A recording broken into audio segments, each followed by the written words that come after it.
Here's a quick video of this storage solution I'm using. And they're relatively inexpensive based on what I've seen for the quality. It's a very good hard plastic box that interlinks on the sides, on the bottom, on the top, and they're super light.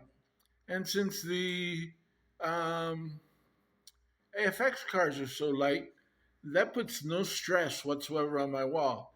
I don't have it nailed into a stud. I just have it pinned into the wall, and it has a pinhole. And so I get the little nail, I put it into the wall, and I just make sure that I do it in more than one place. And that's it. And it works. And 80 cost about 40, so that's about 50 cents per box, which is very nice. Now, the problem is these up here, these big ones up here where they're a little odd, they're not going to fit. Excuse me. But other than that, they're normal 164 scale AFX, Tyco, Auto World will all fit. And I have here Jag, some off-brand AFX, and all the Auto Worlds that I own. These are all of the cars. These are my AFX collection right now. It just grew by one. I just bought this one in white with a different number. The other racing Mustang 350 in white with a blue stripe, the number 98. And the track's a little disheveled, but it's coming along. I'm gonna keep the layout, and me and a friend of mine that helps me because I'm handicapped. I'm gonna have to go over. There's some track. This is a very challenging track for this cheap AFX kind of plastic track. So I'm gonna get track clips, and I'm gonna smooth out some areas that need smoothing out because it's very inconsistent as to the runs right now. But I'm keeping the layout and smoothing it out and getting track clips, and I think it's going to work out just fine.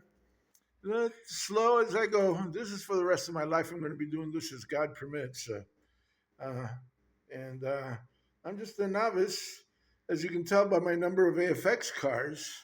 Of course, I have a substantial number of more. I have about 250 diecast cars from various manufacturers. And I'm also keeping those in this. I'm starting to move over to them. And I'm starting to focus my diecast collection only on Porsche, Hot Wheels Porsche, Ferrari, and Lamborghini, and so Porsche, Ferrari, Lamborghini, and the Corvettes, and the Ford Shelby collaborations. And that's what my diecast collection.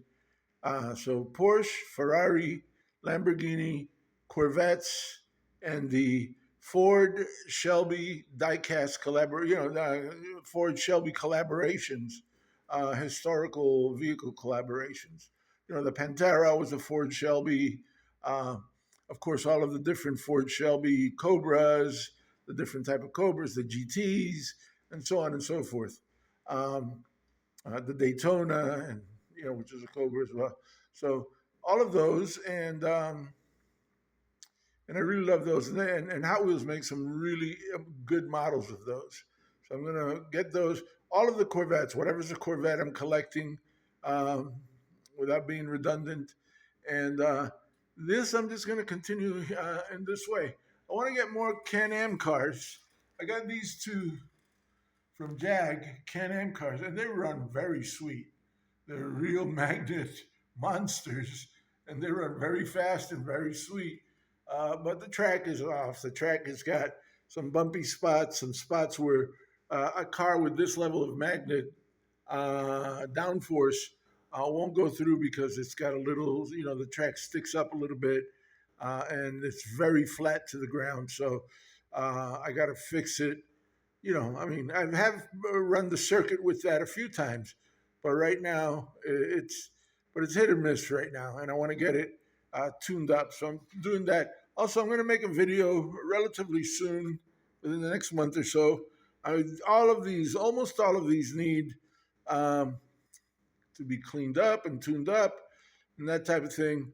And I'm going to try to do a video on going through that and share that with you. So hope you all doing well. Enjoy the week, and thanks for watching.